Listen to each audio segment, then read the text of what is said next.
Merhaba arkadaşlar, yepyeni haberlerle karşınızdayız. Elçin Sangu ve sevgilisi hakkında şok eden iddialar. Beni evimden aldırdılar. Sosyal medyada hesabından Sihirbaz Bayan adıyla gezi videoları çeken Ceren Yılmaz, Elçin Sangu ve sevgilisi Yunus Özdiken hakkında şok eden iddialarda bulundu. Yılmaz, ikili tarafından işinin engellediğini dile getirdi.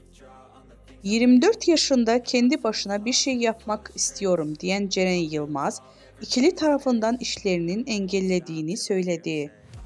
Elçin Sangu ve sevgilisi Yunus Özdiken'in kendisine dava açtığını söyleyen Yılmaz, şu ifadeleri kullandı.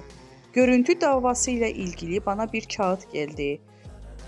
Türkiye'ye çağrılıyorum ifade verebilmem için. Benim bu insanların isimlerini vermemeyim için tehdit ediyorlar. İşlerime taş koyuyorlar. Elçin Sangu'nun sevgilisiyle iş yapan ve bunun Sangu'nun ününe güvendiği için yaptığını söyleyen Yılmaz, kendisine Sangu ve Özdiken tarafından açılan davanın